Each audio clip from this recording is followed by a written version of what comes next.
Ready for another Vaughan boundary. Well, he's a great fieldsman, Philip Tuffner. He often falls over and he's brought it into his batting as well.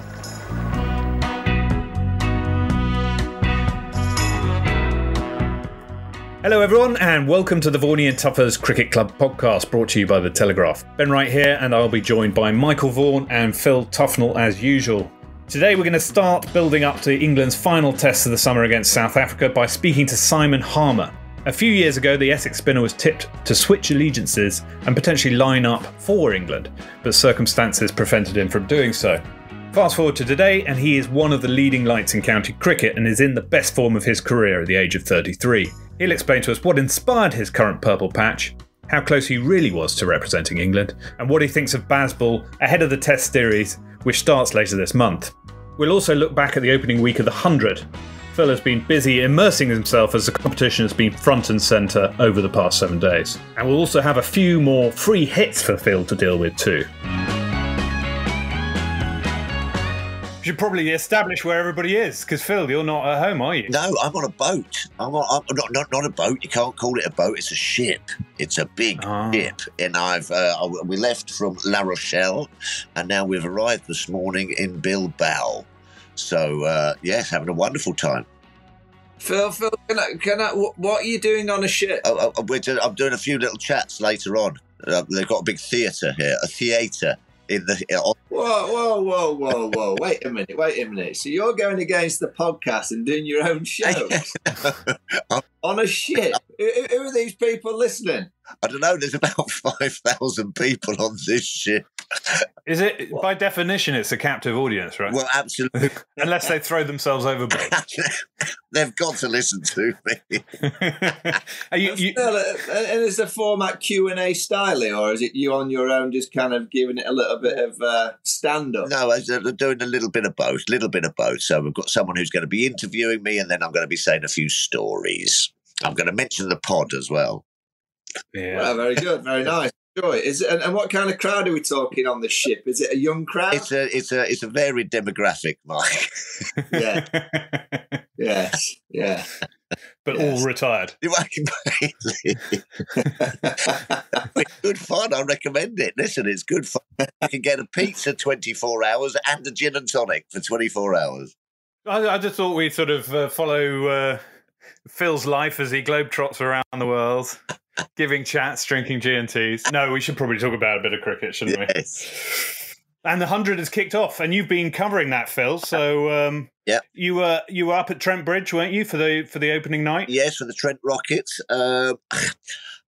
It hasn't quite kicked off for me, to be honest. What, the whole tournament? Yeah, the whole tournament. It just hasn't quite got going. It needs a couple of good games. It needs a couple of really, really tight games, even though there has been, to be fair. The one against the Oval Invincibles was a good game at the Oval, which was lively, and the Northern Superchargers and the Originals as well was quite close. But I don't... Oh, was that? Yeah, well, yes, you were, Mike. I was at Old Trafford on Friday night with my kids and a few mates having a few pots. Look, I enjoyed the game. I enjoyed the cricket. Seeing Dre Russ whack a few sixes. Harry Brooks showing a bit of skill. I enjoyed the cricket. I have to say, now sitting in the crowd as a fan, particularly with my young kids, they're disappointed about the music. Oh, really? Yeah. They are. I mean, I waxed lyrical last year about Sweet Caroline and the crowd gets going. The Lionesses had Sweet Caroline, yet the 100 doesn't have Sweet Caroline. It's what the kids want. They were in the party stand crying out. The DJ was excellent, played a few songs. I've got no idea what it is, but it seems to be okay.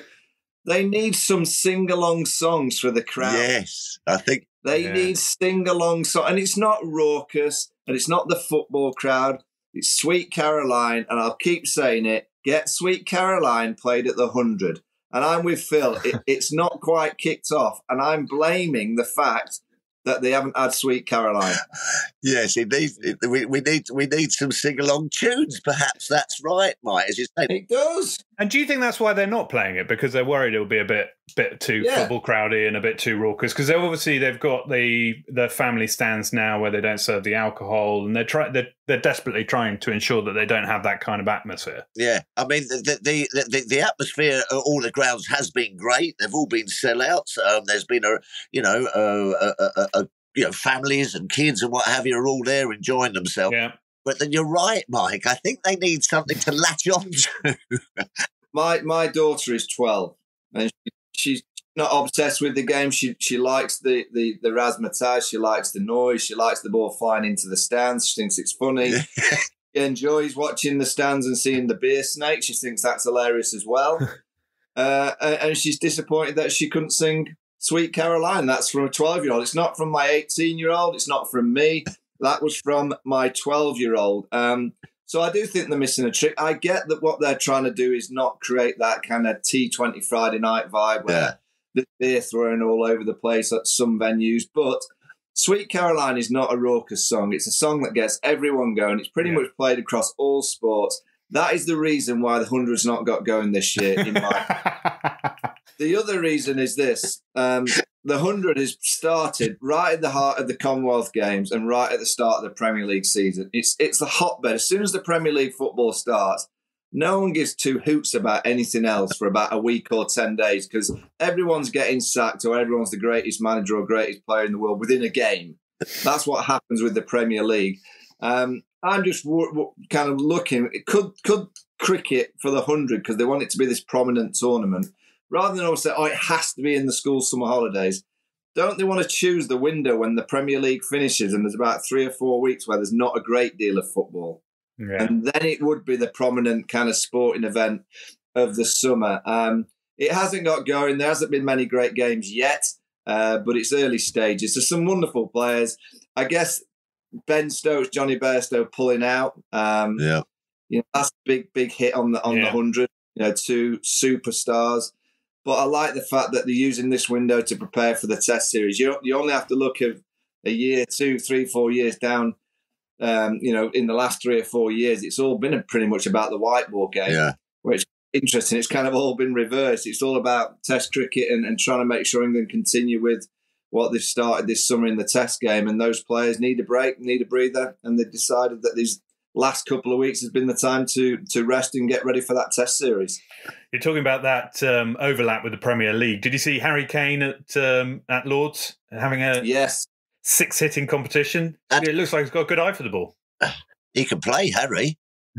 He can play, the boy. He can play. I missed it. I must have hit. Did he hit any? Did he get some six? Yeah, he got hold of a couple. Good lad. Were you in the middle of one of your ship theatre events while Harry was trying to whack it down St John's Wood High Street? They haven't got Sky Television. They have, but I haven't worked it out yet. I mean, some of the actual games, as you say, there haven't been any standout ones. Other than London Spirit, I thought beating the Oval Invincibles, but they were by 3 runs on Thursday. Yes, that's probably the pick of the matches so far. That was a good game. Good to see the London Space. You say it's good to see some of the overseas players coming back in as well, isn't it? Obviously, last year couldn't make it through COVID and what have you. So the Dre, the Dre Russies, Adam Zampas over here, Stoinis, who I just like saying Stoinis. I don't know why. Reminds me of sort of New Jersey. Yeah. Marcus Stoinis. So it's nice to see these fellas over here, but I'm not quite sure what it is. I mean, there has been some close games, but I'm with Mike. I'm putting it down to Sweet Caroline. The London Spirit, who were poor last year, they just didn't quite get it going. Don't rule them out. I know they've had a really good start, but Owen Morgan, Trevor Bayliss, that combination is back. Yeah. The legacy of Shane Warne. They had a 23-second applause last night at Lord's. I know his son Jackson was there in the crowd. Lovely. Yeah, nice. So that was a special moment. And as we saw with Rajasthan Royals this year, reaching the IPL final, don't rule out London Spirit going all the way this year. I mean, the Southern Brave look the team again. They've just got everything. They've got so much quality, so much experience. James Vince, in the form of his life. All the talk, Jason Roy and his position. I stick with him, and I still stand by what I've said recently, that you've got to give that player kind of player, more opportunities. He plays such a high-risk game, and once he clicks, he'll be fine, and I'm sure he'll get back. But if England do start to think, oh, do we change Jason Roy? I mean, all the talk would be Phil Salt. I would just throw a name out there to bring him back, and that would be James Vince. Yeah, I would. James Vince is playing that well. And also, Phil, I know he's a bit kind of towards the back end of his career, but Jack Crawley struggles in the first 2 Test matches against South Africa. With the style of cricket England are trying to play, is it worth having a look at James Vince at the top of the order in Test cricket? If they're looking at changing the top of the order in the longer format, we'll have to wait and see how Zach goes. But he's playing as well as I've ever seen him play, so he must be mentioned in all formats of the game. On him playing for the T20, he's obviously got that captaincy experience as well. Do you think that would be a help or a hindrance to Buttler if he was included in the team? I think that just at the moment, James Vince, as Mike was saying, is in the form of his life, as you say, not only with the back hand, but also the way he's marshalling the troops as well. He's obviously matured as a cricketer. He's won he's won all the competitions at the moment. He's got them all under his belt. He seems to be leading from the front. He's got everyone facing the right way on the bus, or so to speak. And he must have been on those fancy buses that have like microwaves on and stuff and toilets. Yes, tour bus, Mike. We was on the tour bus. No, listen, I think James Vince, I was there actually when he got 80 at Brisbane. And run out. And he got run out by the GOAT, extra cover on 80. And I just feel that if he hadn't have done that and had gone on to get 100, we might be talking about James Vince as a Test player. So his last Test score is over 70. I can see him being the first off the rank, so to speak, if they are looking for a replacement for anyone in that team. How about Will Jacks as well? I thought he was probably, of the first few games, one of the standout performances. Got 81 off 45 in the Invincibles win against Welsh Fire on Sunday. Gives it a whack. Yeah. He's a free spirit. He got that ridiculous score in a T10 game, doesn't he? Yeah, that's right. Over in Dubai, Abu Dhabi, or it might have been Sharjah. But again, Surrey have got a nucleus of players that are very, very promising. You look at what they've produced in terms of the Curran brothers. Ollie Pope's a real talent. Will Jacks. I know Alex Stewart has spoken very highly of him for many, many years. So. He's coming up the ranks. And I don't think he'd let England down if they picked him. I think he's that kind of player that he seems to have that vibe and that buzz and that mentality that I don't think the big stage will scare him. He'll almost enjoy that kind of feeling of being looked at more prominence in terms of media profile. He looks that kind of player. So, he's not too far away. Yeah. So who are we, early stages, but who are we favouring at this stage? Braves? Brave. Invincibles, and with Spirit as an outside chance? No, I'm going to stick my neck out and go for Northern Superchargers. Really? Show your workings. Explain yourself. Well, no, I just saw them play the other day against the Invincibles. They knocked off about 160, didn't they? 165 or something like that. They're a little bit of a wild card. You're right. The Brave, very, very strong. But just as a little bit of a wild card, I'm going to throw in the Superchargers. Shame about the women's cricket team in the Commonwealth. Oh yeah, wheels came off a little bit there. Should have won it. Doing so well in the group stages. Yeah. I don't know. I think I couldn't see that happening if. No disrespect, but I couldn't see that happening if Heather Knight was captain. I think that was a huge loss for the England women's side. They got themselves into another really great position, didn't they? They just fell away. What did they need? They needed about 40 off of 30 balls or something with wickets. Yeah. And then, listen, fair play to India. They played extremely well, but I just feel that if Heather had been there, they might have just got across the line. Yeah, without any question, you lose a player, never mind a captain like Heather. It's a huge loss. They're a young team. They've gone with a younger set of players, trying to play more dynamic. It's not worked at the first time of asking, but, they've got to continue to play in that fashion. For the women's game, I don't think it's a bad thing for India to make the final. No. Yeah. If anything, I was thinking, go on, India, go and win it. go on and win it. But they come up against the juggernaut of Australia, and they're near on impossible to beat. But for the women's game, having India in a final, and I'm sure they're getting close to having a women's IPL fully. If India would have won it, that'd have been a massive tick. Yep, let's get it going, rock and rolling quickly. You only have to go back many, many years ago when the first T20 World Cup. Remember, India weren't interested in T20 cricket. Yeah. And then all of a sudden they won it. It's like, it's the best game in the world. We'll create our own league. And look what's happened. So I don't think, England will be disappointed and they'll be really disappointed not to go all the way in their own backyard, having seen the Lionesses and what they've achieved and the kind of exposure that's brought onto the football game. So they'll be disappointed. But for the women's game, I don't think it's a bad thing that India made the final. Yeah, fair enough. And it worked within the bigger games, didn't it? So, if the powers that be are looking at including cricket in the Olympic Games, I think 2028 they're thinking about it. Yeah, that was a pretty good test bed for it.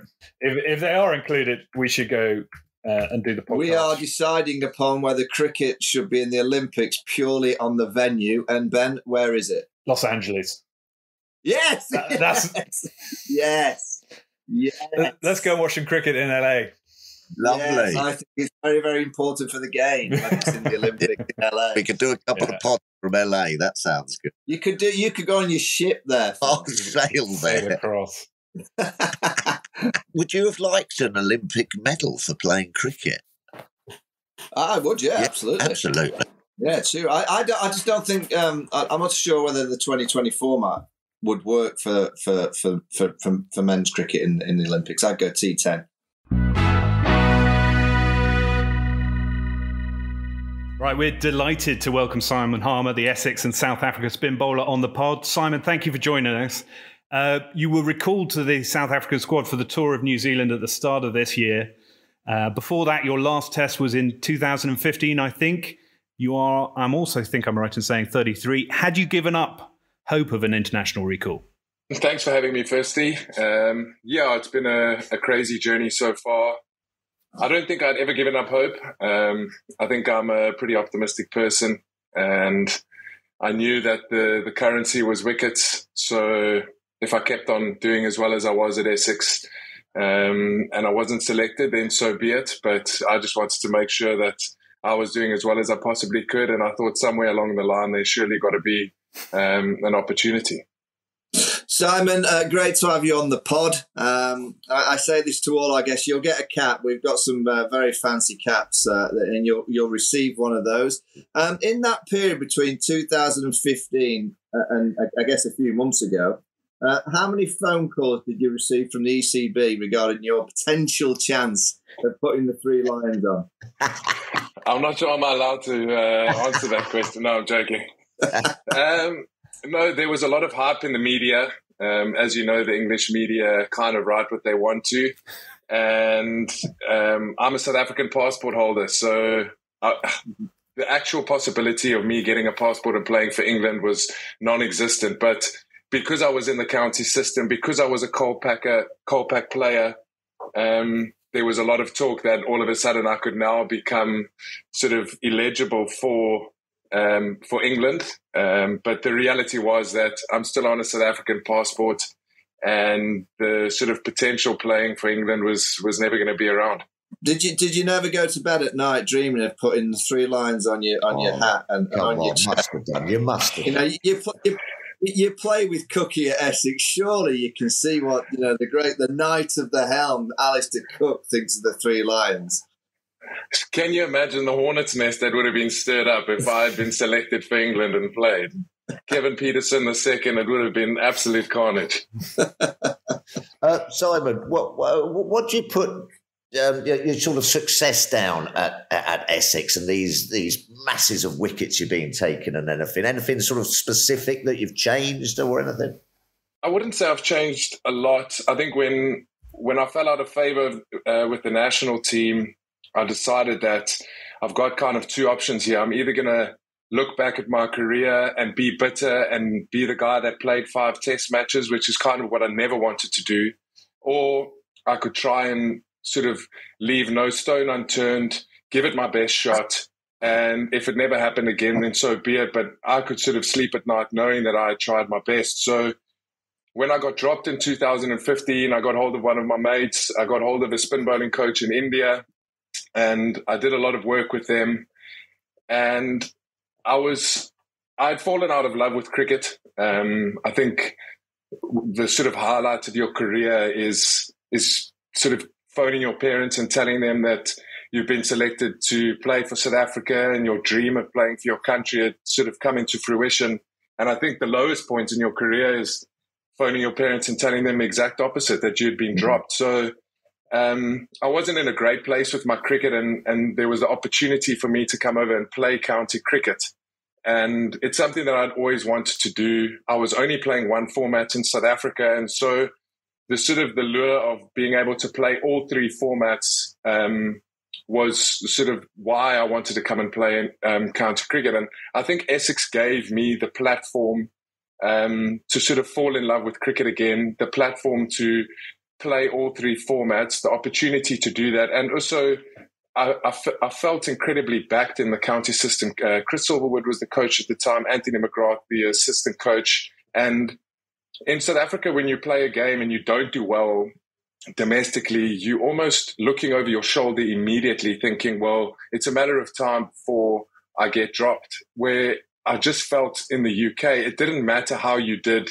They kind of understood who you were as a cricketer and what sort of talent you possessed. And even if you did go through a lean patch of form, they always backed you and they gave you that belief that you were good enough and that sort of a performance was just around the corner. And I think that, coupled with becoming a match winner for Essex and being comfortable with that role, I think has given me a lot of confidence and the belief that I am good enough to play professional cricket, where I think in 2015 there was a lot of questions in my own head whether I was still good enough.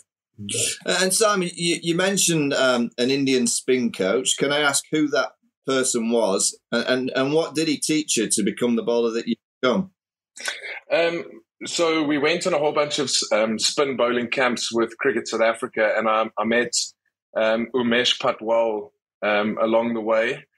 And it was, you go on these spin camps and there's like 8 batters and 8 bowlers, and you only have like a very small amount of time. So I went over to India for 10 days, and basically it became sort of aware to me pretty quickly that whatever I thought I knew about spin bowling was absolute rubbish. The way I gripped the ball, the sort of biomechanics of what I thought was important, he basically laughed at. And he's the type of guy that answers a question with a question. So it was quite frustrating in the beginning. He didn't just spoon feed me all the stuff that I needed. He wanted me to understand.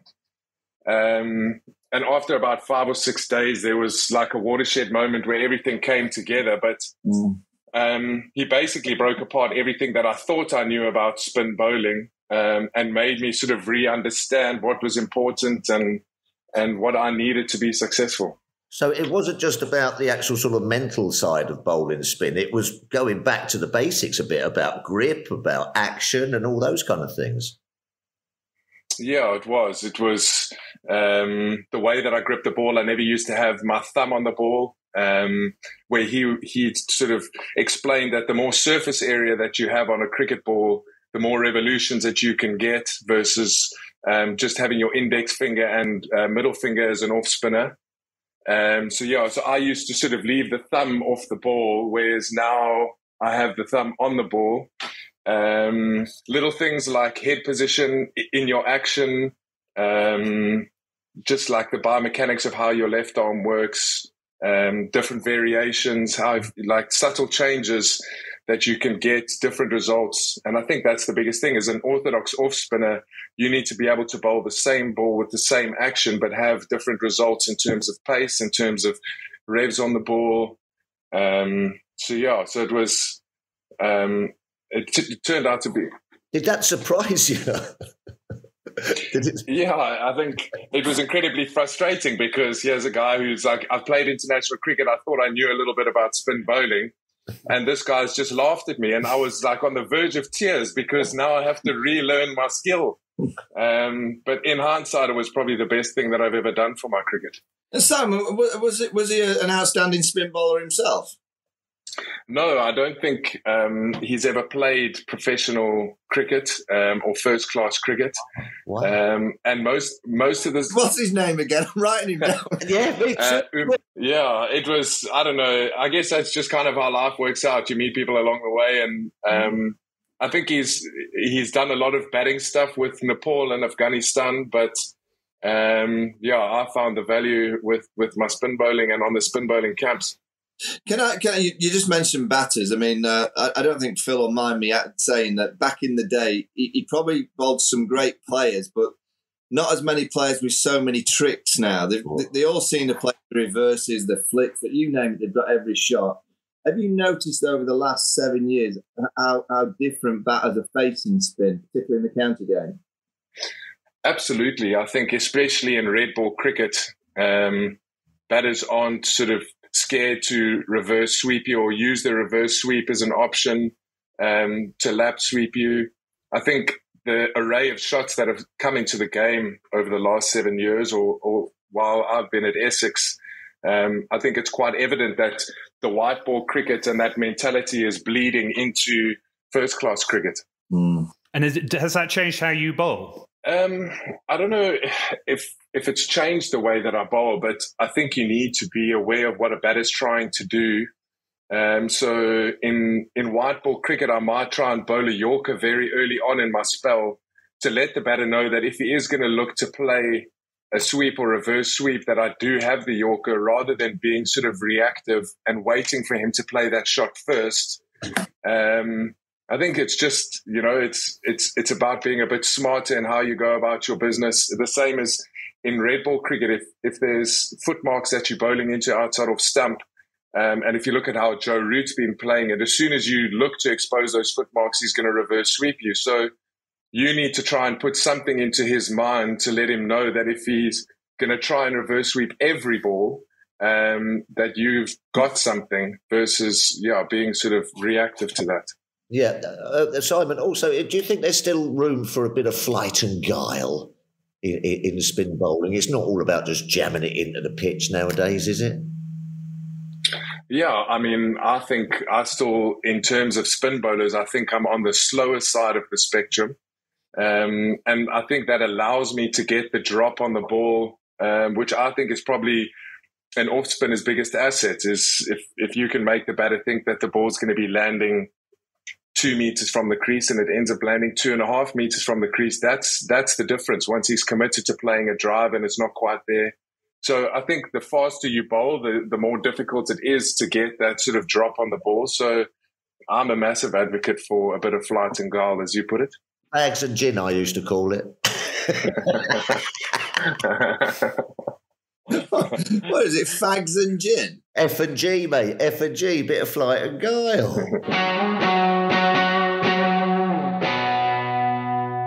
So England, playing England in a test series, Bazball. The well-documented new style of the England test match team. What have you made of it, and what are you going to try and do to stop it?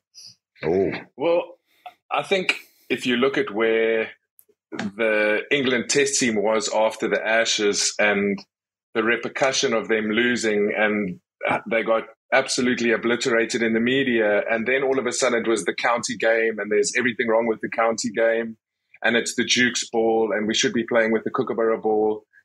And now that's all kind of been forgotten because they're playing this aggressive, attractive brand of cricket and they're chasing down 280, 300 in the fourth innings on day 5. And if that's not good for the game, then I don't know what is. And, I think after that Ashes series, England needed an identity. And as Brendan McCullum did with New Zealand when they were kind of floating along, he gave them that identity and sort of passed it on to Kane Williamson. I think he's come into that England dressing room and he's given the guys the belief. Look at how Joe Root is playing, the weight of the captaincy that was taken off his shoulders to now have the backing of the coach and just knowing that he can go out there and express himself. I mean, that innings that he played at Trent Bridge was, it was ridiculous batting, some of the shots that he was playing and how he was expressing himself. And surely as a batsman, that's where you want to be. You want to be able to go out there and express yourself and play without fear. When Australia were were at their best with Matt Hayden and that era, that's what they were doing. They were playing fearless cricket. There was no fear of failure. And I think that's probably the biggest thing is, as a professional cricketer, is being at the crease and knowing that whether you fail or not, it doesn't matter. But if you've got in the back of your mind, I can't get out now, and you're striking at 25 and then you do get out, you sit back down in the change and be like, I should have just taken it on. So, yeah, I think the Bazball thing is going to create its own challenges. But, I mean, for a spin bowler, if guys are looking to take me on, there's always going to be opportunities. So I think it's going to be a good challenge. Yeah. And Simon, you've been in and around the county dressing rooms the last few weeks when obviously Ben Stokes came out as the England captain and he sent the message, the style of players that we want are aggressive players. Have you noticed the conversations around the dressing room have been about what Ben has said? And for those players that are around your team who have got aspirations of getting into the England side, have you noticed that they're changing anything to try and get into that brand of cricket? Look, there have been conversations that I've been a part of, but if you look at Chelmsford and how the wicket plays at Chelmsford, if you walk out there and try and play Bazball at Chelmsford, I think you're going to come short very quickly. Whereas guys playing at the Oval or maybe Lords, it's a lot easier to play that brand of cricket. So I think you still need to be smart in the way that you go about it. You can't play this ultra-aggressive brand of cricket in India on day 3 when it's absolutely ragging. But if the wicket is good, then why can't you chase down sort of 280 on the last day? But yeah, I think, for us at Essex, there haven't been too many chats about trying to be ultra aggressive. You got career best figures of 15 for 207 in your win against Hampshire last month, and then you followed that up with 13 for 156 against Gloucestershire in your very next match, I think. Do you feel like you're in the form of your life at the moment? And do you think you'll be able to take that on when you take on England?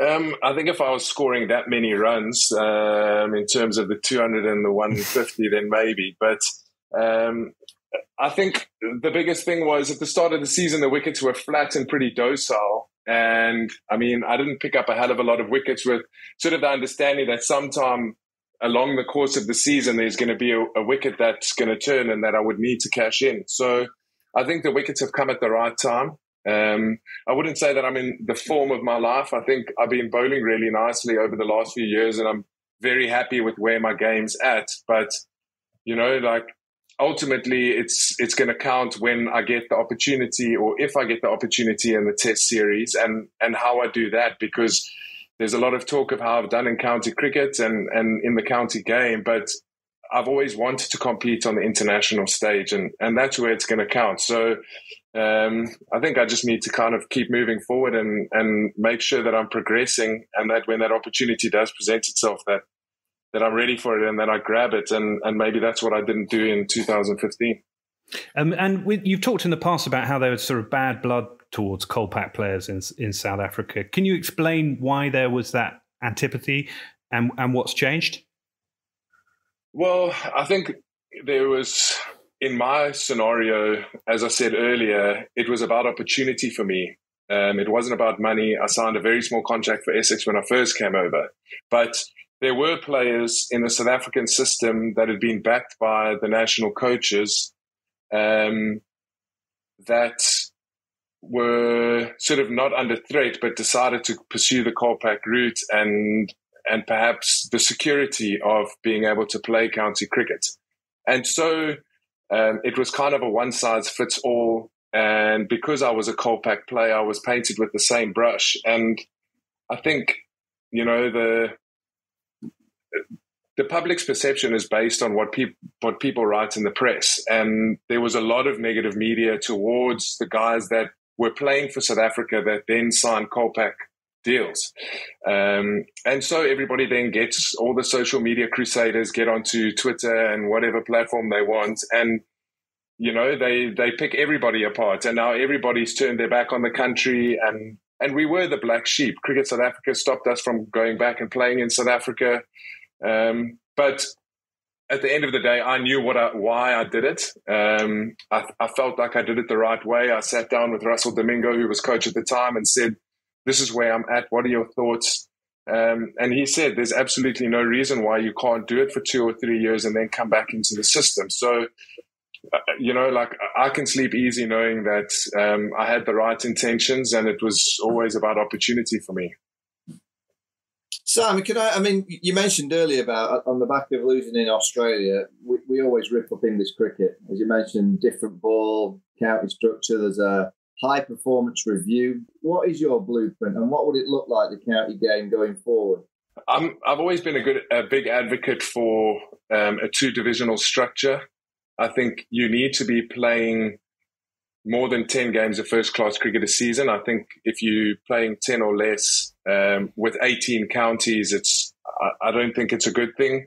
I do think that there's certain counties that don't really put as much time and effort into red ball cricket and are more than happy to just focus on white ball cricket. So a three-divisional structure could work because it could then allow those counties to play against one another. And if they don't want to focus on their red ball cricket, then so be it.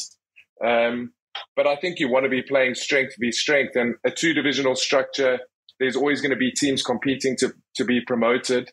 And likewise, teams don't want to be relegated into the second division. And I think if you look at it, any one of at the start of a season, any one of the sort of teams in the first division can go on and win it. So I think as long as you're playing sort of 12 to 14 first class games a year, it's going to work. But I've always been a fan of the two divisional structure. Simon, a lot's made about us spin bowlers and the relationship with the captain and about field settings and what have you. I think actually sort of Joe Root has been criticised about that a little bit. How do you go about it? Do you just go out there and say, listen, leave it to me? Or is there always a sort of a bit of a chit-chatter going on with the skipper? Yeah, I think different captains manage it differently. Some captains want to be involved and they want to be the actual person moving the field and almost get offended to a certain extent if you move a fielder without consulting them, which I don't think is a very healthy relationship for a spin bowler. I think as a captain, you want to give your bowler the freedom to do what he thinks is right. And if he's not getting it right, then to start a discussion and be like, okay, well, why don't we change this? So I think through my career, I've had a bit of both sides. But I think as a bowler, I know what I'm trying to do. I know where I'm trying to get the batter to play and what fielders I need in certain positions. But I think there is certain times during a spell where you get a little bit boxed in and you can't sort of take a step back and look in. And that's where you need a bit of an outsider's perspective, so to speak, whether that be the captain or I speak a lot to Alistair Cook at first slip because he's standing at slip for me. So he can see the pace I'm bowling, what the batter's looking to do. And so is the keeper. So there's a lot of discussions that happen at slip when I'm not bowling to sort of get a bit of feedback of what they think because they've got as good a view as I do. And obviously Sir Alistair's got a sort of a batter's brain as well and thinking what the batters are trying to do. Yeah, and how many times does it take for you to be hit over mid-on to drop one back?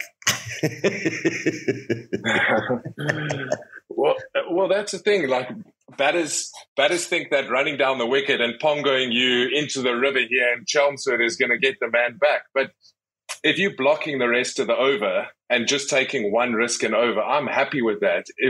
If a guy's got a game plan against that, then I think that's when the field probably needs to be manipulated. So I'm more than happy to go for runs if it's block or just hit. Simon, you come into the most important part of the interview. I don't know if you've listened to any of the podcasts, but the Professor Phil Tufnell asks you either or. You can only answer one. Phil, over to you. Okay, going to have quite a simple starter for you here, Simon. Boerewors or bangers? Boerewors. Boerewors, okay. St George's Park or Chelmsford? Chelmsford. Oh, okay. Watching rugby or watching cricket? Watching rugby. Watching rugby. What's your team? I support the Sharks and then obviously the mighty Springboks. Union, not league. Yeah, Union all the way. You got three answers to this one. Just mixed it up a little bit here. Okay, you might be playing at these grounds this summer. Which one do you fancy? Old Trafford, the Oval, or Lords? It's been a childhood dream, so definitely Lords. Yeah, it's lovely. Okay, now, and last one. Okay. Hitting that 4 runs off the last bowl to win the T20 title at Edgbaston 2019, or any of the other wickets you've taken in your career? Hitting the winning runs at Edgbaston in 2019. Yeah, and then you went and jogged, didn't you? You was just as well they closed the gate, otherwise you would have run out of it. I thought I was going to take off. Thank you very much, Simon. That was brilliant. No dramas. We'll see you at the test venues. Good luck. Yeah, look forward to it, and maybe we can have a fag and a gin at some stage. He sounded like he was never even close to playing for England. No. Didn't even consider it. No. And then this Indian spin guru, who seems to have never played the game, but knows everything about it and completely reworked his action and turned him into the best spinner in the county game. It completely dismantled his action, his grip. I mean, that is a huge thing for a cricketer. You know, it's reworking your bat swing, your stance, everything. It's the same with a bowler. I mean, it sounds amazing. And the chap has never, ever played the game. You know, he was just wandering about. Time would come over here. I think he's going to do well against England. I've got a feeling it's been a long, hot summer. Yes. The pitches are going to be dry. They're going to take a bit of turn. And I think he's going to do pretty well. He's an excellent spin bowler, very, very good at county level, and I think he would have just learned and matured and got himself ready for this series. It's sort of in his own backyard, really. Bowled a lot of these boys before, hasn't he? Yeah, what I liked about him, you've always talked to me about, landing it in the fruit bowl. Yes. So you've got to land the ball in the same area, but it's got to arrive as a different fruit. So.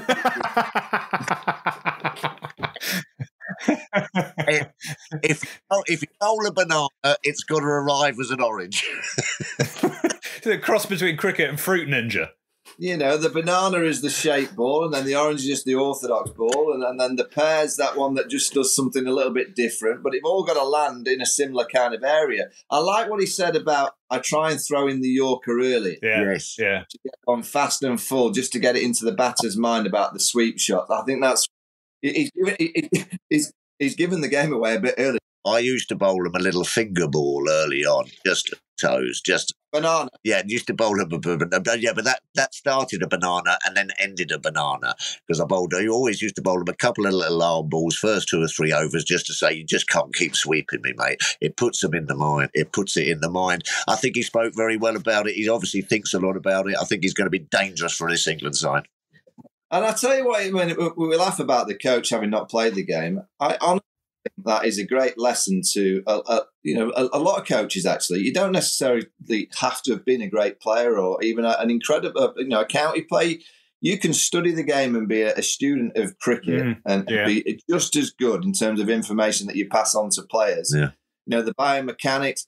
Again, similar to Ravi Ashwin, who talks about, he said about, it winds up when you just talk about wrist spinners. Well, you need your wrist when you're bowling orthodox off spin. You've got to really use your wrist to get so many more revolutions. And Simon Harmer, his action, if you watch him bowl, he doesn't look like he's doing much, but he gets them down there with a lot of revolutions on the ball. Great shape, great dip. He gets overspin. He gets a lot of dip. I think you're right, Phil. I think it'll be intriguing because England will attack him. They'll sweep him. Sweeping down, try and whack him. I think it could be intriguing because he's got the nous. He's got the kind of... You got to remember, Ashwin didn't play against England at Edgbaston. That was a big trick miss. With Ashwin, I reckon that game might have been a different kind of story. Palmer's that kind of bowler that he'll subtly just change flight. And he won't mind being hit. He won't think, oh, God, I'm going to lose my rag because I'm being hit. He'll know that England will try and hit him. He will get hit at times, but I think he's got the experience and the subtleness of variation to cause a lot of problems. He's probably the last of the sort of real flight and guile spinners, and which is lovely to see. I'm looking forward to it. But he's a big guy as well, doesn't it? So it comes from a height. He's got these massive hands, so that must be... Yeah, but he's got the tricks. He's got the changes of pace. He's got the changes of flight. He sort of pulls back around the crease and everything. He's a bit of an old school spin bowler, really. But as you say, has got it a little bit upstairs as well. He knows that they're going to come from. We're also talking to him about, when do you say to the captain, he keeps hitting me over the top. Let's put one back. So I think that he's at the top of his game at the moment, confidence wise, ability wise as well. So it's going to be interesting to see how he goes to this against this attacking England side.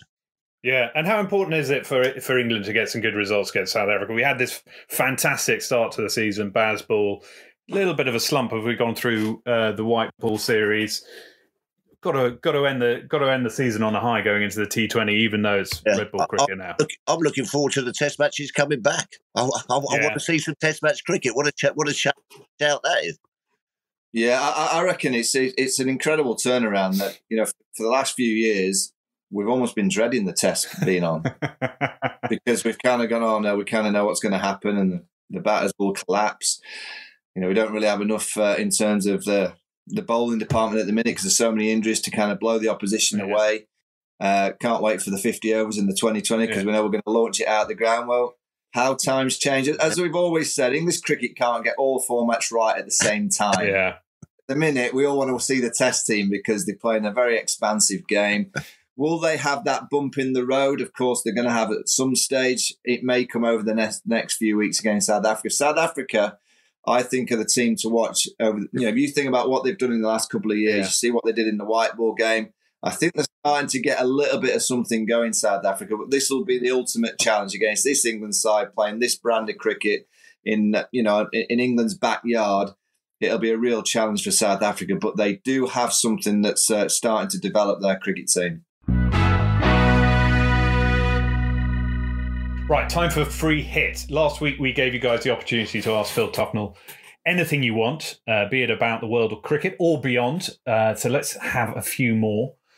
We got several in. The first is from Paul. He asks, given the brilliant run chases made by our England cricket team this summer, do you think other Test playing nations, i.e. Australia, will follow the example set by England? And could this lead to more exciting Test days in the future? Without a shadow of a doubt, I think the Test cricket is going through a bit of a revolution at the moment, and I think that everyone is looking towards England and and going to be trying to play this new game because it's more fun and it's more exciting. Yeah. Sort of exciting fourth days. Sometimes the fifth days are sort of dispensed with because the matches are over so quickly. Might not make it to the fifth day. It's like the fifth blast. We might not make it. Yeah, I'm going to the fourth day at Lords this year. Well, get there early. When is it? That's the Saturday. It starts on the Wednesday. Yes, exactly. So the fourth day is the Saturday. So, which I did for the last Lords match, and I only got an hour and a half. So the second question comes from a gentleman who delights, I assume a gentleman who delights in the name of Waspy. Was Lewis Hamilton robbed of the F1 world title last year? Or should we just get over it and move on? Well, I think the answer to that is that he was slightly robbed of the championship last year, and I think we should get over it and move on. But yes, I think he was. They can't just change the rules at the end just to race. But but there you go. Not the end. It felt a bit nobbled for Netflix, didn't it? Yes, it did. But it's a good show though. That Drive to Survive. That is a good show. And by the way, another good show for you guys. All or Nothing Arsenal, fantastic. What I liked about Arteta is when he, and I don't want to give too much away, but he wanted to create Anfield in the training ground, so he put speakers around the training ground with all the Anfield noise. They lost 4-0. Amazing. Yeah. What would you like to create? What would you create? There you go. What would you create in the training, in nets? You could maybe have that soft Lord's burble. Perhaps the clink of glasses. The pop of champagne corks. They just recreate. That's out. Okay, as you've said it, what is the best sledge you've ever been on the end of, Phil? And then Mike. Well, my one, I mean, Phil. You've probably heard it beforehand. I can remember walking out against the late, great Shane Warne, all the Australians round the bat, and I think it might have been one of the guys behind them, might have been Ian Healy even, I'm not quite sure. Just as Shane was throwing the board up, he's gone, "Hey, Tuffers, lend us your brain, I'm building an idiot." But that was quite good, but he was correct, because as he said it, I turned round. I'd just like to say that they did finish building the idiot, and they called it David Warne. Excellent. Well, Shane Warne was involved in mine as well, and I will not name the batter that was taking guard, but it was an England batter taking guard, not doing so well. And I think it was at the Adelaide Oval in 2002. He's taking guard, and he's kind of middle stump, please umpire. And Warne from second slip, and he was nervous, kind of shaking away. Just obviously not faced to deliver. Warne goes, "Hey, mate, you got some shit at the end of your bat." And the batter started looking at the bottom of his bat, and he goes, "No, mate, the other end."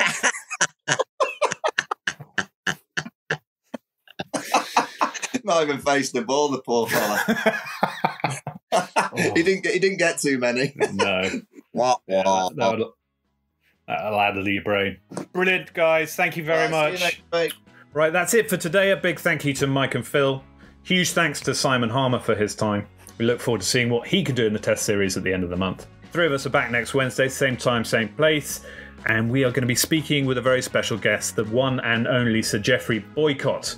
He will be in with us to discuss his new book, Being Geoffrey Boycott, as well as the new era of England cricket and the future of the game too. There's lots of great stuff on the Vaughany Tuffers Cricket Club channel.